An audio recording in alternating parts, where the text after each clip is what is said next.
Já de volta com a Manhã da Piedade. Olha só, gente, nós já falamos no último bloco, né? Mas a defesa e a preservação da vida desde o momento da concepção até a morte natural é dever de todo cristão, ou seja, é um dever nosso, de todos nós, viu?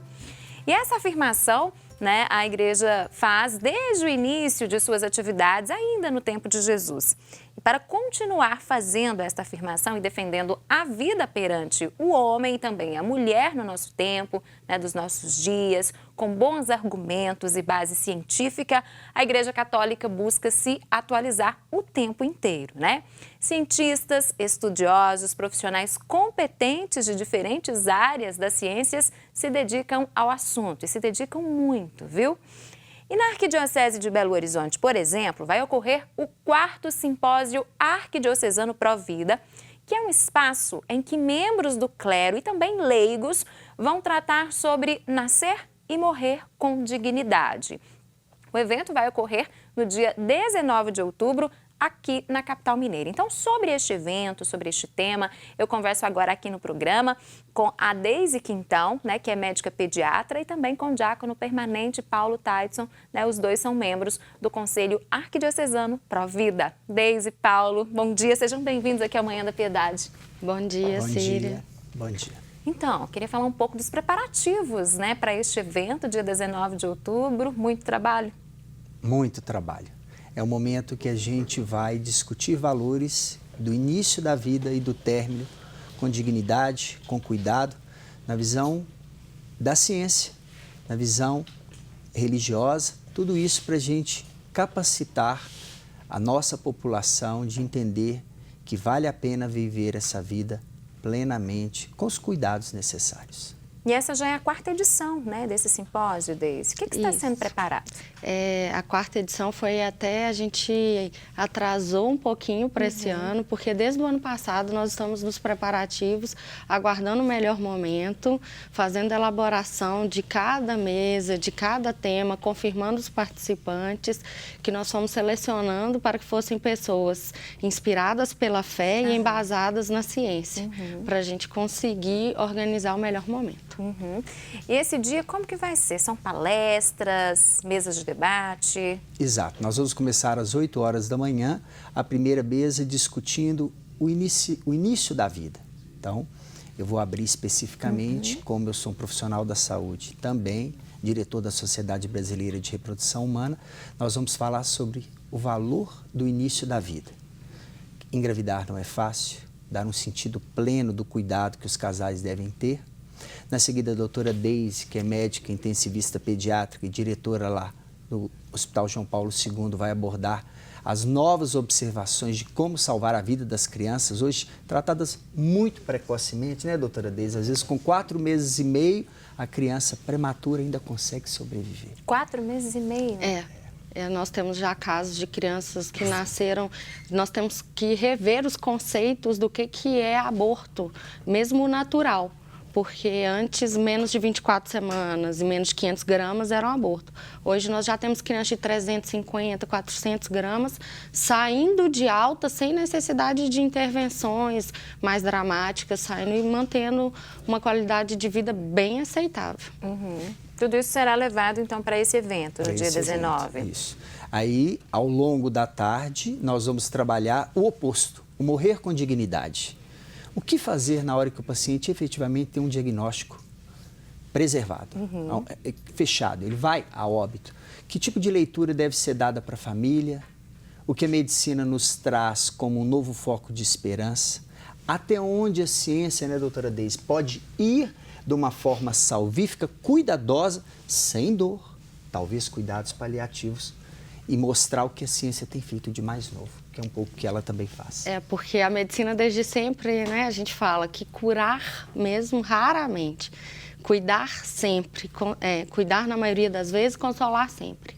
Então, a gente traz esse âmbito da medicina, eu, o diácono Cid, que também é membro do conselho e é médico, e a gente traz esses conceitos embasando como a gente pode oferecer o cuidado pleno até o dia da morte, que faz parte também da vida. Queria que vocês falassem um pouco da escolha, deste foco, deste tema, né? Nascer e morrer com dignidade. O Conselho Arquidiocesano Pro Vida surgiu logo após a chegada do nosso querido arcebispo aqui na nossa arquidiocese. Então, Dom Valmor pediu que a gente criasse um conselho de valorização da vida. Muitas vezes, Síria, a resposta que a gente dá à sociedade, ela é religiosa, ela é bíblica, isso é muito importante. Mas a ciência pode corroborar e muito com as respostas. Nós temos base científica para dizer não ao aborto, o cuidado para quem nasce, o morrer com dignidade, não protelar a vida daquele que está para morrer mesmo, de uma maneira concreta. Então, aproximar a ciência da leitura teológica e ajudar as pessoas a ter um maior discernimento, porque a vida é um dom belíssimo e que vale a pena ser cuidada.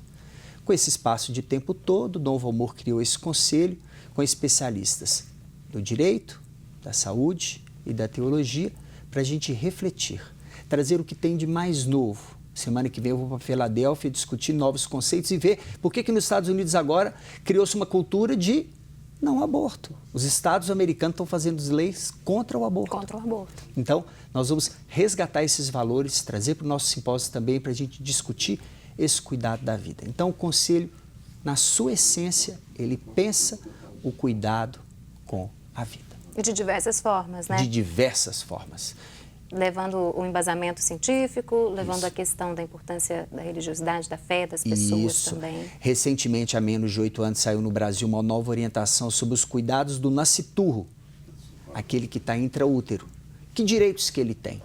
Então, a nossa equipe, formada pelos juristas do nosso conselho, né, tem dado alguns flashes interessantes. A doutora Silma Berti, o doutor André Prado, que hoje é o juiz federal-chefe de todo o foro da Justiça Federal do Estado de Minas Gerais, a doutora Maria de Fátima. Então, nós temos juristas que também nos dão alguns pontos, alguns releases que nos ajudam bastante. Mas você como médico, como é para você fazer parte desse conselho e também integrar agora, né, a organização e participar desse simpósio aí no dia 19, doutora? Ontem a gente estava na rádio e me perguntaram o que eu achava que a pediatria tinha a ver com o Conselho Arquidiocesano Pro Vida. E a minha resposta foi que tem tudo a ver, né?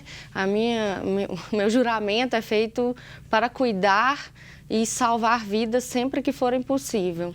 E o nascer e morrer com dignidade também se encaixa dentro da pediatria, porque as criancinhas às vezes também morrem, ainda como criança, e cuidar disso, e cuidar com plenitude enquanto eles podem estar.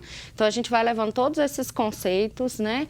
O porquê que a gente já pode dizer que há sim vida intraútero, o porquê que não é simplesmente dizer que não sente dor até 13 semanas, o conceito, e que aí poderia abortar.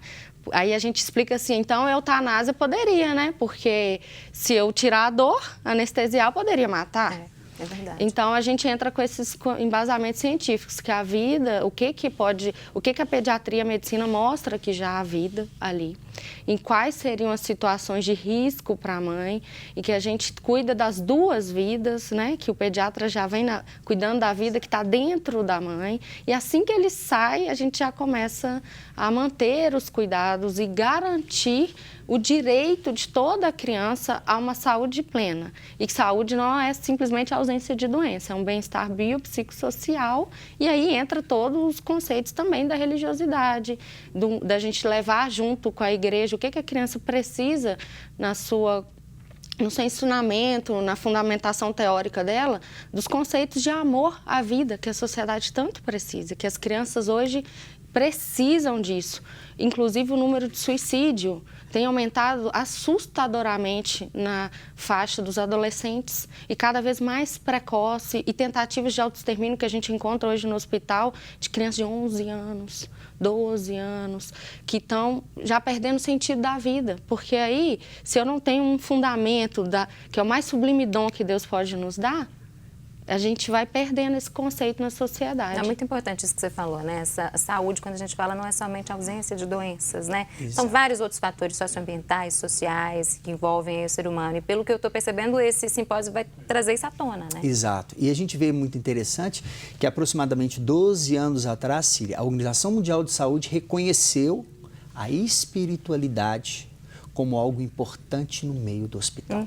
Então, se a pessoa tem religião e está no hospital, esse doente se revolta menos, aceita melhor o diagnóstico, a forma do tratamento. Ele entende que a vida não se limita àquele ato clínico em si. A dimensão da espiritualidade reforça, ajuda a dizer: eu sou enfermo, eu estou enfermo, mas as perspectivas são melhores porque eu tenho sempre Deus ao meu lado. E é aquele, em geral, é o enfermo que os profissionais de saúde têm até uma facilidade melhor de conviver, são menos refratários aos tratamentos. Então, quando a Organização Mundial de Saúde reconheceu isso, o horizonte dos hospitais também tem melhorado substancialmente. A gente falava isso no último bloco, na reflexão de uma canção, né? Do caminho que as pessoas que têm essa fé, como que elas encaram determinada situação e a diferença que isso faz na vida delas. Faz. Né? Já tem, por exemplo, 10 anos que o senhor arcebispo criou também a pastoral hospitalar, que eu sou assistente eclesial. Então, em cada hospital tem um capelão. E os relatos deles são maravilhosos. Há um resgate de valores, do cuidado com a vida humana. Doutora, você deve presenciar isso muito, né, como médica? Diariamente, e na especialidade que eu fiz, que é a terapia intensiva pediátrica. Então, a gente trabalha nos momentos de muita angústia, muita dor, e que toda essa luta nossa vale toda a pena quando a criança vai embora dando tchau, sorrindo e dando um aceno para a gente. E quando isso não acontece, a gente conta, né, com a pastoral, por exemplo, e os membros do conselho vêm se ajudando. Eu tenho a graça de ter o diácono visitando os nossos leitos da UTI, que eu trabalho atualmente na UTI do Hospital Infantil São Camilo, e ele passando bacana. Visitas, a gente pergunta, a gente tem esse respeito, né, de perguntar quem quer. A gente fala assim, vem um capelão. A gente não pergunta a religião da pessoa, porque isso não independe, a gente só pergunta se ele quer. Muitas pessoas de outra religião acolhem essa bênção. E, inclusive, é bonitinho, porque aí a gente que trabalha vai atrás dele, né? Exato. Outro dia a fisioterapeuta foi lá atrás, diácono, e ela estava realmente angustiada com o paciente, e ele traz esse alívio da bênção também da equipe que deseja. Como eu sempre busco muito, toda vez que eu vou aqui tem aspersão de água benta, ou alguém está abençoando, eu sempre ponho minhas mãos, que é o nosso instrumento, né? Que pode tocar e aliviar a dor de alguém. Isso é um dom que Deus nos dá e que a gente põe a serviço. Então, é isso que o Conselho está trazendo, embasado. Né? Que não seja, por exemplo, direitos com respaldo legal. Quando a gente tem dúvida, doutor André, doutora Silma, doutora Maria de Fátima, é assim mesmo? Isso é legal, não é? E une com, por exemplo, o outro hospital que eu tenho a graça de estar na diretoria, que é o Hospital Infantil João Paulo II, ele remete ao nosso querido Papa João Paulo II, que escreveu uma carta falando sobre ortotanásia, sobre não prolongar sofrimento de modo desnecessário. Mas isso tudo vai se casando nessas nossas ideias, nas nossas formações. Por isso que o simpósio veio cair na data da Semana Nacional da Vida, que começou dia 2 e encerra dia 8, com o dia do nascituro. Exato.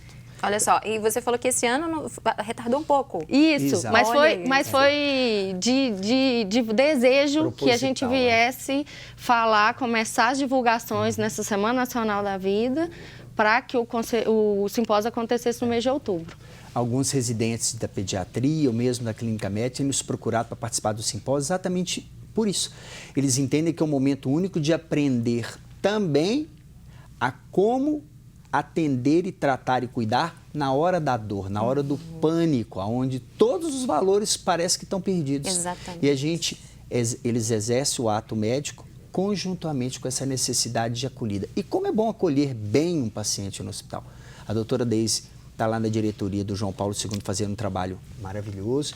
Eu, há um ano, assumi a presidência da Fundação do Hospital São Francisco de Assis, 100% SUS agora, uma novidade para os nossos telespectadores. É o maior do Brasil em volume de cirurgia ortopédica SUS. Olha só. E o índice de satisfação síria superior a 85% por parte do paciente do SUS. Isso é muito bom, porque a gente vê tanto falar mal da saúde pública, do SUS. Isso é um dado muito motivador. Motivador. Nós temos que, ao atender plenamente no cuidado, na medicina e no resgate dos valores. Porque um dia, talvez, nós é que seremos um enfermo.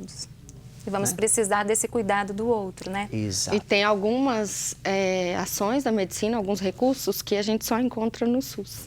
E a gente diz, recentemente, o Dr. Drauzio Varela falando que o SUS é o maior programa de distribuição de renda no país, onde o pobre e o rico vão ser tratados de maneira igual, dependendo se o rico quiser passar por lá. Então, a gente tem uma gratidão e eu trabalho nos dois lados, porque eu tenho uma gratidão enorme ao SUS e também trabalho no outro hospital com o desejo de que todos sejam bem cuidados e amados, porque o amor e a alegria fazem parte desse processo de cura, de nascer e morrer com dignidade, isso faz parte. Bom, a gente vai falar novamente aqui do simpósio, mas o interessante disso tudo que vocês falaram, que é um trabalho sempre em conjunto, né? Sim. Exato. E parece que tudo isso vai ser levado para esse seminário, né? É uma demonstração disso tudo que vocês já realizam no dia a dia, né? Sim. Exato. Vamos fechar com a palestra do Dr. Hernani Furletti, que vai falar exatamente isso. Um cardiologista com 50 anos de formado, o que é importante dizer naquela hora derradeira. Não é simplesmente prescrever e ir embora. Tem que ter todo um preparo para isso. Todo um preparo. E a experiência dele vai nos enriquecer bastante. Então, a gente tem realmente no quadro, entre os palestrantes, pessoas de renome nacional e internacional que vão passar um pouco da vivência de cada um. Bom, só reforçando para quem está em casa, então, o seminário está aqui na telinha, 19 de outubro, que vai acontecer. Quem pode participar, hein, deste evento? Qualquer pessoa. Entra no site da Arquidiocese, arquidiocesebh.org.br, está logo na primeira página do site, vai direcionar para o Simpla, que hoje é muito comum utilizar, e faz a inscrição.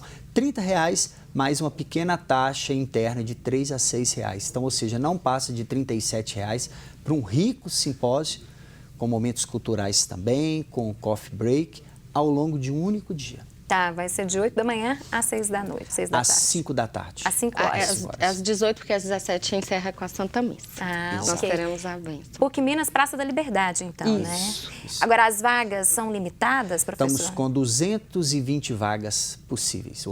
É a infraestrutura do auditório. Nós Então, podemos o quanto antes as pessoas que estão nos assistindo, estão interessadas em participar com vocês deste evento no dia 19, se inscreverem, melhor para garantir a vaga, né? Exatamente. Contamos com todos lá. Tá certo. Muito obrigada, professor, por ter vindo ao nosso programa. Muito obrigada, Deise, Paulo, que vocês possam voltar mais vezes para a gente falar desse assunto que é tão importante, né? Nós agradecemos o convite em nome do Conselho e agradeço a oportunidade de estar aqui com vocês. Bom dia para você. Obrigada. Obrigado a todos e um ótimo dia. E você aí de casa, continue conosco, viu? Nós vamos para um rápido intervalo. No próximo bloco, nosso assunto é biodireito. E aí, você sabe o que significa essa palavra? Pois é, tem um significado muito importante. Vamos descobrir já daqui a pouquinho.